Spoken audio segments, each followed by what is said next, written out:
Our next speaker for today, we have Mr. Balaji Virupaksham, the Service Delivery Lead, and Mr. Ramesh Vallamkonda, the Senior Engineering Manager from Tesco.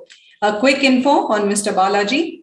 With over 15 plus years of experience as a software professional, majorly worked on building e-commerce omni-channel solutions for both the groceries and general merchandising e-commerce platforms. Proficient in managing containerized applications and Kubernetes container orchestration implementation and providing end-to-end DevOps solutions and support. A quick info on Mr. Ramesh Vallamkonda, an engineering leader with 17 plus years of experience in DevOps and release management, worked extensively on AWS, Azure, and VMware Private Cloud.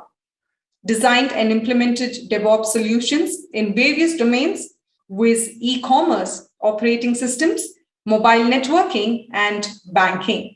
Their session for today is Predicting Oddity in DevOps Toolchain using data science.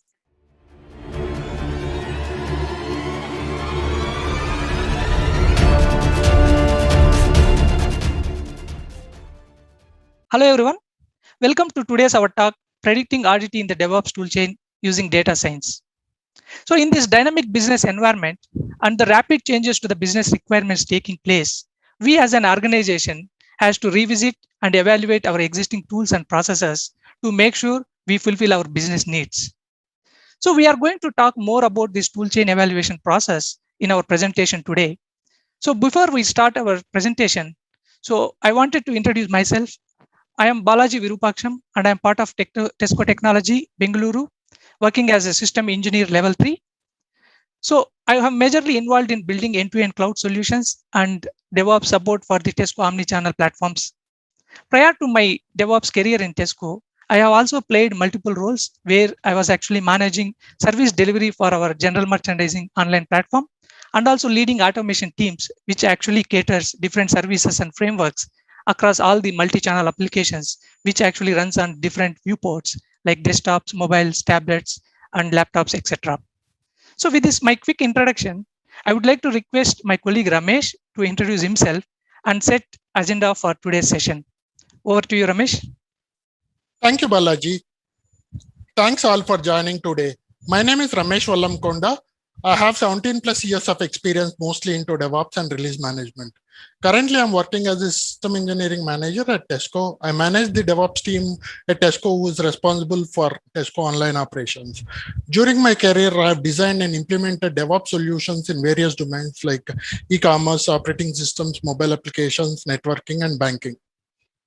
Coming to the agenda for today. So what actually is a DevOps toolchain?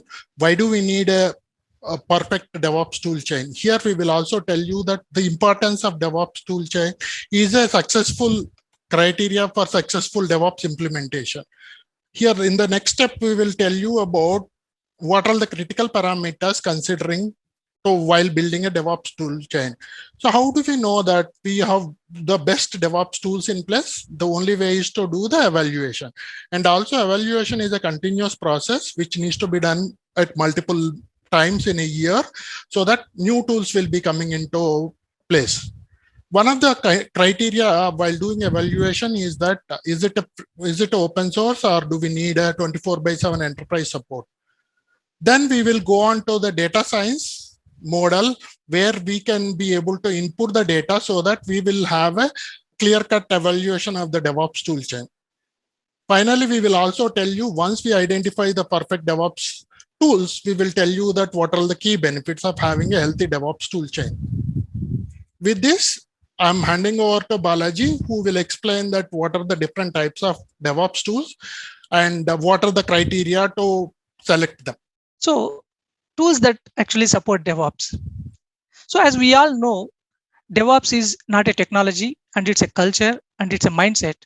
To support this culture in any organization, we should be able to have some certainty and uniformity across all the systems and processes that are involved in end-to-end software development lifecycle. So Prior to this, we actually have multiple stages in any of the software development lifecycle. So if you take from an idea to a product, there are various stages in DevOps lifecycle. So if you take an idea to a product, there are various stages in software development lifecycle. Each stage actually have a certain categories and certain deliverables to deliver. So eventually, actually, it supports overall DevOps process. So we always think the key principles of DevOps is continuous delivery and continuous integration. But DevOps is not limited to CI/CD processes. DevOps is actually supportive of end-to-end software development process, and hence this is kind of new way of thinking. So when I say new way of thinking, why you need to be thinking in differently? So to adopt this DevOps culture, we need to start thinking in different directions. So in general, we always focus either on end product or our end customer goals.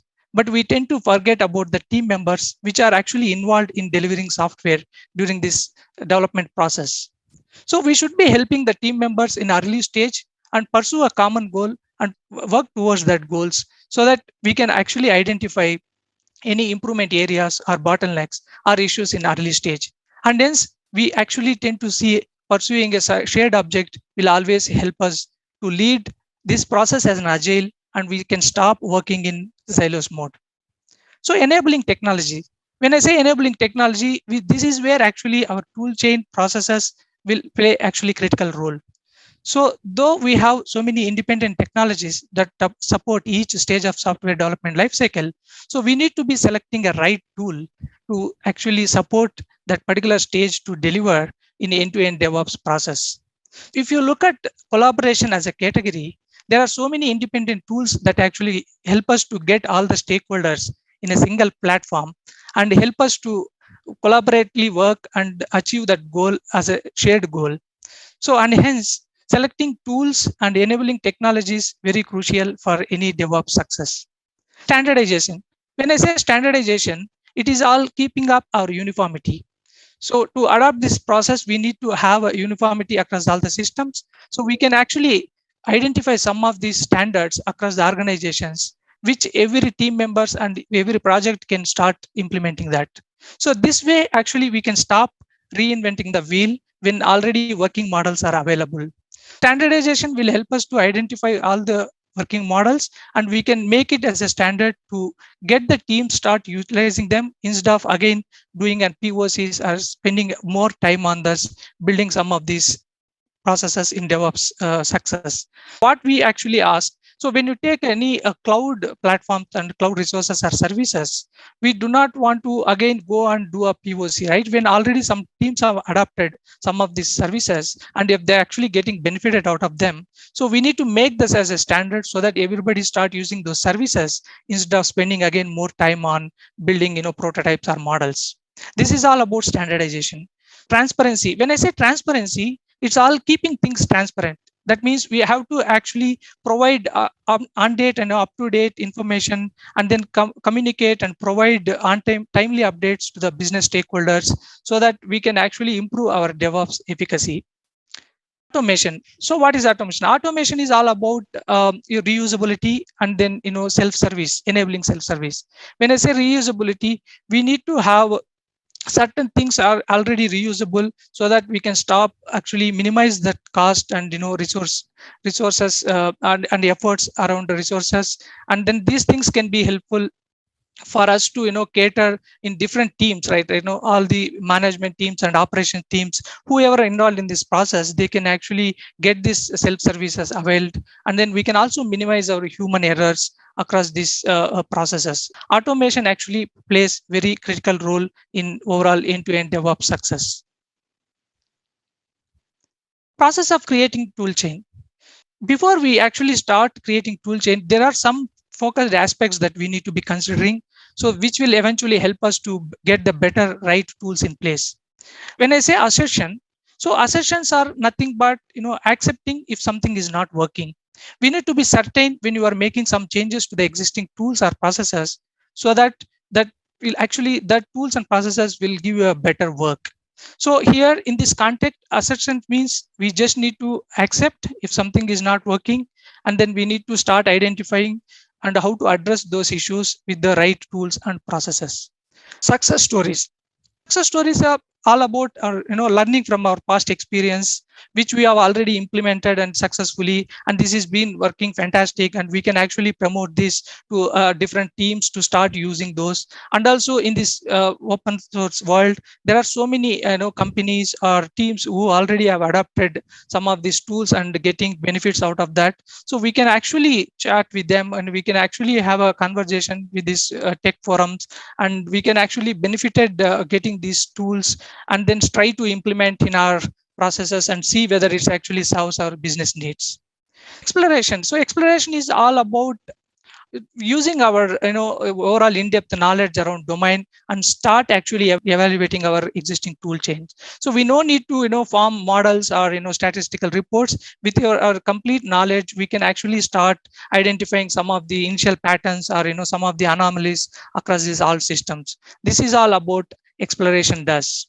So when I say build is all this, our theoretical information that we have gathered in our above process, we can start implementing practically. That means we can actually start implementing prototype and build those tools and see the early feedback, how this is behaving. So whether these are fulfilling our needs or not can be really actually helpful when we start building this process. This is what actually build phase actually does, and we can actually start early feedback in this phase. Strategy. So when I say strategy, it's all about long-term plan. So when a business system grows and some of the external factors that is actually demand scale of our tools or processes, we should be in a position to scale our systems, and our systems should be serving these unexpected situations or demands have without any failures. So this is what kind of building overall strategy, keeping our long-term plans in focus. This is what actually strategy does and help us in overall tool chain process. So coming to predictive analytics, as you know, collection of data is like foremost and critical for any analytics process. We need to start collecting data from different tools, right? For example, we have to start collecting your website data, user data, and then your application logs, and also your CI/CD logging. So there are different tools, and then actually logging information. These information can be in different formats and different sizes. We need to have some kind of techniques and mechanism to understand our data thoroughly using some of these data mining techniques. Actually, it does process the data and understand data thoroughly and identify some of the patterns and relationships between the data. Before we start any of the data mining process, we should understand business. When I say business, we need to have our problem statement defined, and we need to understand the scope. When you clearly know what is your problem and the scope, so our data mining should be able to answer these questions. So and hence we need to understand our business problems thoroughly. And also once you understand your business problems and your scope, you should start doing kind of data understanding by gathering the relevant data that actually supports those questions that we raised. So with this data diagnostics, we can further transform data into analysis friendly structure. That means in this phase, we'll actually end up with a subset of data what we gathered in previous stage. So as we all know, there is huge chunk of data that is coming from different tools, and we do not want to use all these data to further diagnose and do for our statistical modeling. So we need to gather subset, and we need to make use of that subset to further identify our predicting models, and then I need to start identifying any patterns in the RDT in the existing tool chain. There are various standards and open source tools available in market so to perform this kind of data mining techniques. So all these tools kind of helpful to present and communicate some of our findings in a easy way. That means we can actually present it in a more interactive way. There will be a lot of interactive dashboards and sliders and drop downs and visual diagrams that will actually ease our data, so we can communicate our findings easily, so that we can understand our problems better and get the right things in place into our tool chain. This is all of statistical and diagnostic models. For that, we need to once we have a subset of data, then we need to start predicting using the statistical models. There are so many statistical models. So if you consider, there are classification model and clustering model, forecast, and anomalies model, and then outliers, and also time series models. So we can pick up right model based on our data sets. For example, as a website users, you want to segregate some of these users based on their buying pattern, so that we can use this information for further our recommendation or personalization for those customers on our website. So this kind of data, we need to kind of get that all the attributes which are matching for these customers. So in this case, we can go for a clustering model. So we can find out all the customer with the similar behavior, and we can start using this data for any recommendations or personalization. Likewise, there are forecast model, which actually gives us a number, right? So we can actually get use of this historical data and draw this historical data to predict what is going to happen in coming months or weeks. So this kind of forecasting numbers can be easily identified with this forecast model. Likewise, there is a time series model, which actually gathers data based on the time series, right? So there are series of actions that has been happening. You can dump those logs as an application logs. When they actually make use of those metrics to predict some of these transactions data and how our website performance behaving, all these can be modeled, and then you make use of those your data using this time series model. It depends on data sets that we have. We can start selecting our statistical model and proceed with there. Before we do any kind of statistical model, there is a very good improvement area, which is like data transformation and quality. So that is something we need to be doing, because of data is huge. We need to kind of make the data is clean, and the data should be clean and useful format. For that, actually there is a process of data cleaning and transformation, so which actually I can recommend asking Ramesh to talk about more on this data quality and transformation. Yeah. Thanks, Balaji. As Balaji mentioned earlier, we will get a huge chunks of data from different tools. One of the first priority to do that, prune the data or the clean up the data. So how do you do that? We will do that, eliminate the duplicates, removing the white spaces. Sometimes some tools will send that number format in a strings. We will not be able to compare or anything with the number format which are stored in strings. So we should be able to remove the string format and convert them into the numbers. Okay. Then if you get the data, actually, as we know that we've already started with the business requirement. So we will get the data which fit our business requirement. Sufficiently large organizations will have a combination of old and legacy systems and new systems also. Sometimes what will happen, the data which has been coming out from a modern systems versus the legacy systems may not be consistent. Actually, one of the primary requirement is to make sure the consistency would be maintained, so that we can do a statistical analysis on the combined data. So the next one is that completeness of the required data. It's so possible that one of the tool may not be give you the completeness of the data. So we need to pass the output of the data into multiple tools, so that the combination of data will be captured for the required data. So the next step is that uniformity. This is the most important thing, because say, for example, if you take a time format, different countries will using different time formats. And if you take a currency, different organizations and different countries have a different currency format. We need to convert them to a single currency format like a USD. If you take weight as an example, there will be in kilos and there will be in lbs also, right?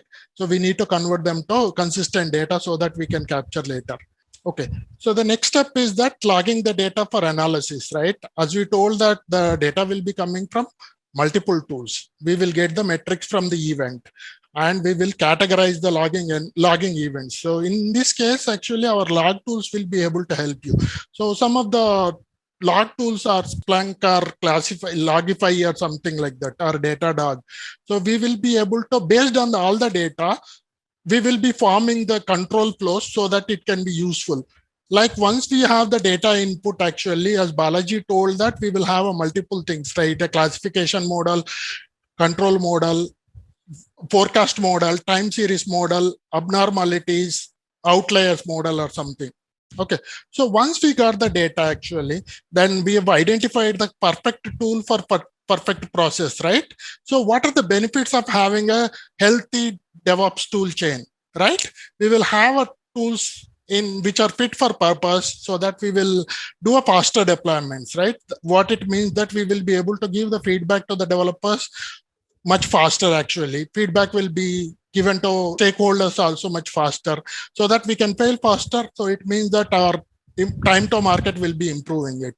So the next thing would be, if I want to give a single mantra for any DevOps, it would be automation, right? Automate, automate, automate, automate any of the repetitive tasks, right?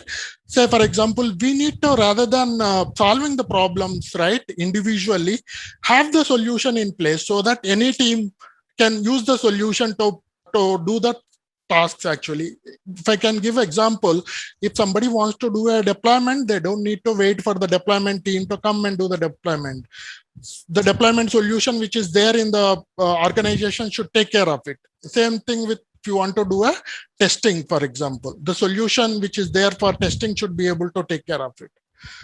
What is the other benefit? It is cost optimization. As you told that from the statistical data, we've identified the best tool. So we have already removed the duplicate so that we will be able to optimize the cost. In terms of cost optimization for a cloud, by using the outlier model, we will be able to remove the resources which are not being used for a longer time, so that will also save the cost. Okay. Now the theory part has been completed. That we are showing the case study by taking the data from multiple tools, right? In our case, actually, we are taking the source control as the GitHub. We will be able to get the number of commits in a respective repositories. The next set of important information will come from tools like Jenkins, or if you are using in the Azure DevOps. Actually, from here we will be able to know the number of builds completed, number of deployments completed in each environment. Are there any failed builds? Are there any failed deployments?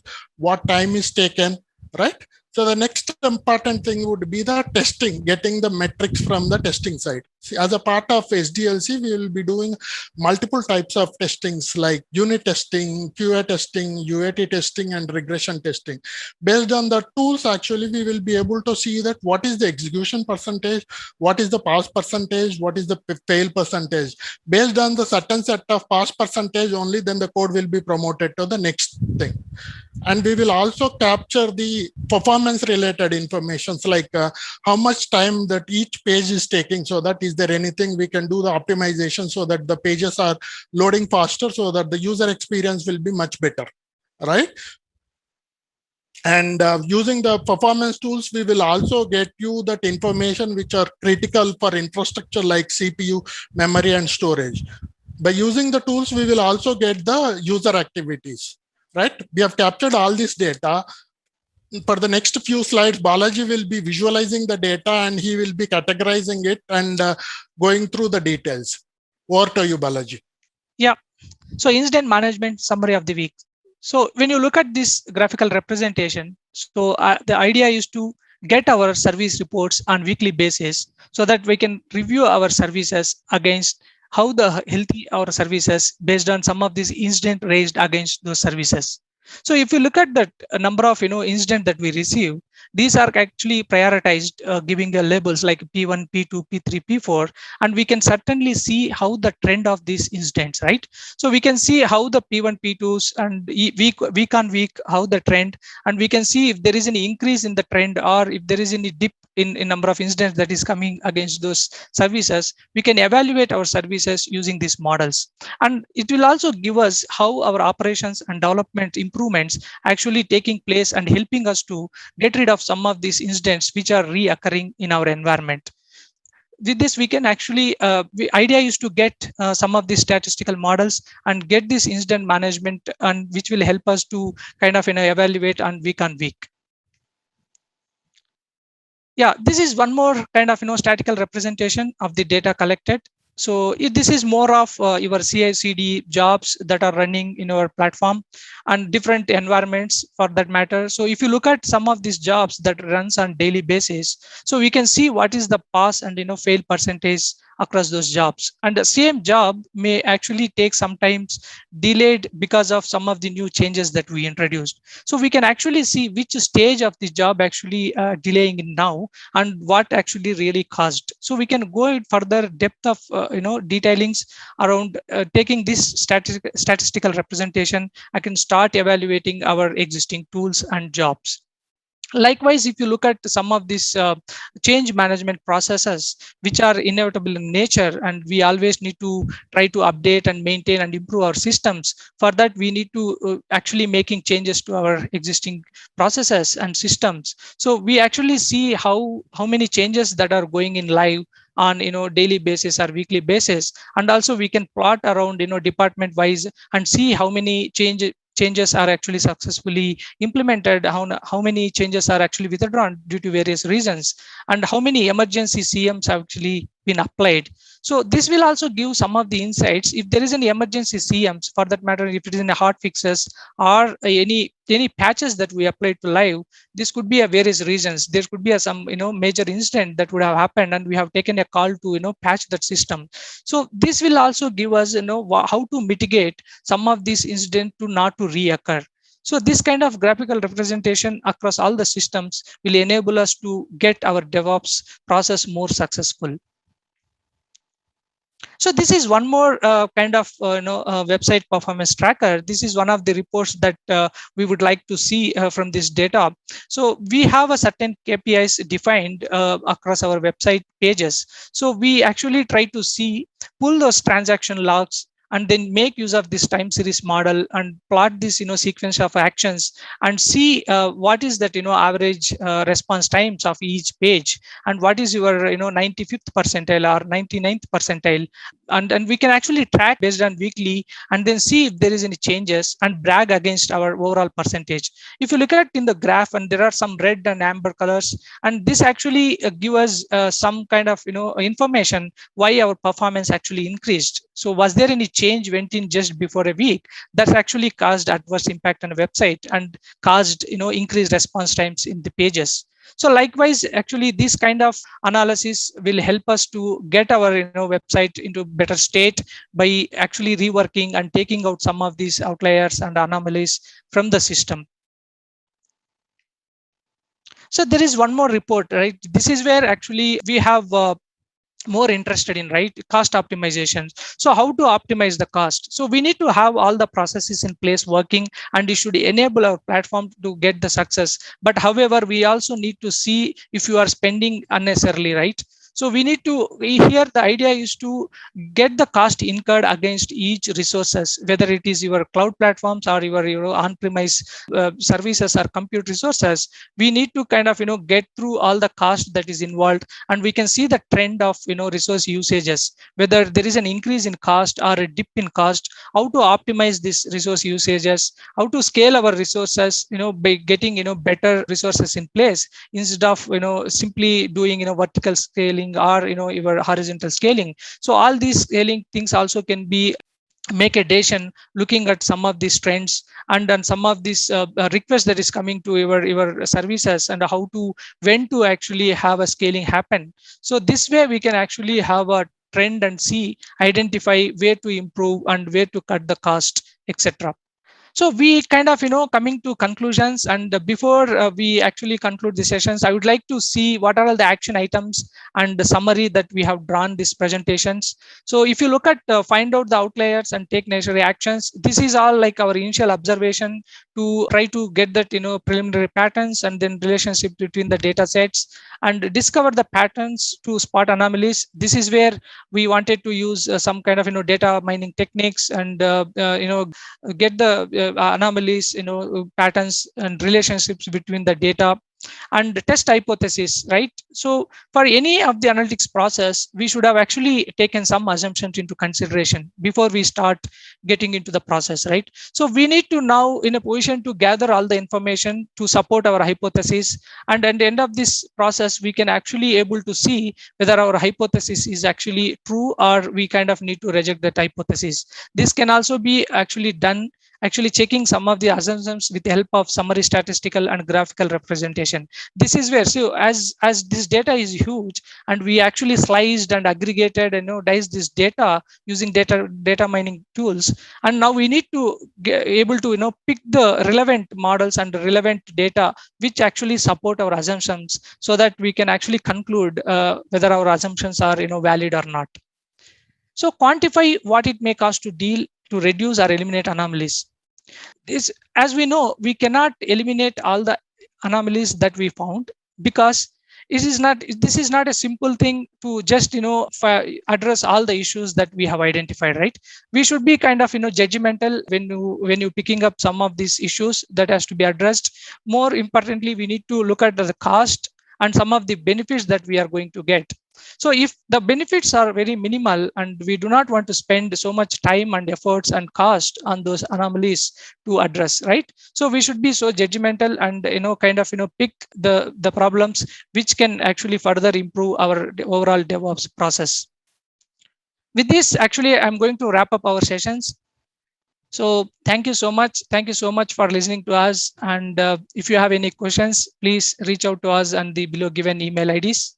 Thank you so much. Thank you, guys. Thank you for having us.